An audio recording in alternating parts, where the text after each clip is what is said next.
Now let's take another example and try to understand one of the important method of thread is slip.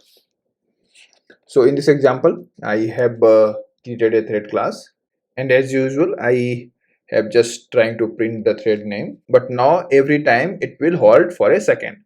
So what I did, I call the slip method, thread.slip method, and it requires the milliseconds you wanted to pass, and you have put into the try catch because that needs the cycles of processor again, and you don't know that cycles of processor is available that time or not. So Java says that you have to put into the try catch.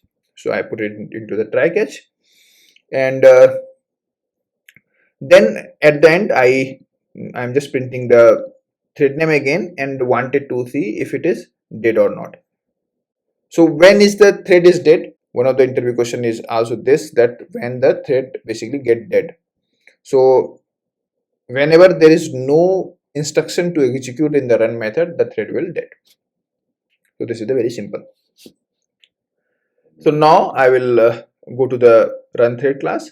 I have created the run thread class. In the main, I have created 3 thread object of the same thread, and I have just started it.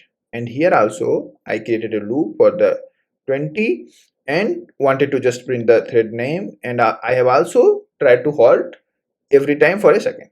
Now I will try to run it.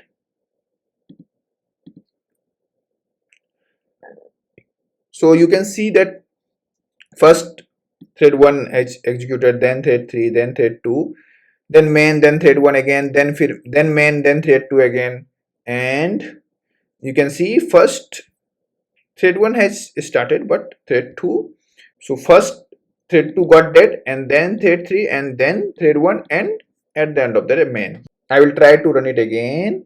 Now it got little sequential, first thread 1, then thread 2 called, then thread 3 called, and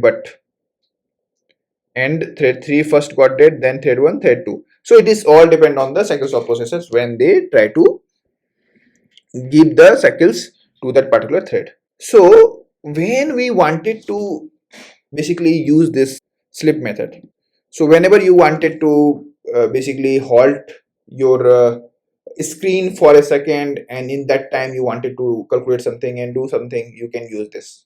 So slip method basically halt your thread for that particular second that you wanted to halt. So now I will tweak few things again. So what I will do, I will try to start the thread from here. Is this possible? Just after we created the constructor, and I will try to comment all this, and then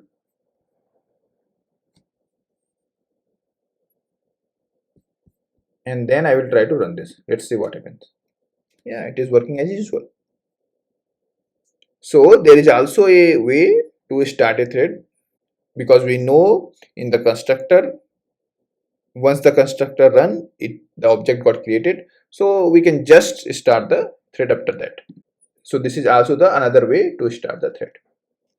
Now we'll try to understand why we call the start method and thread basically run the run method here. What is the story behind this? So basically start and sleep method are the native method, and it is run by the OS. So if Java wants to run their thread by the OS, they have to call their method, not the method that is provided by the Java. So if we call the start method, so basically, so we request OS to start the thread, because JVM cannot start the thread by themselves. OS will start the thread. So we call the start method and not the run method. So this is the reason there is a start method, we call the start method, but actually the run method got executed. This is some unusual case in Java, because usually what happens, we try to call the method name, whatever the method name, we try to call that only, and that it got executed. But in this case, we call actually start method, but run method got executed, because through the start method only a thread can get executed, and that start method belongs to the OS. OS basically start any of the thread by the start method only. So we call the start method and request OS to execute it, and Java has basically the run method to execute the thread, and whatever you wanted to execute through that thread, you can put all those things in the run method. So that's how it goes.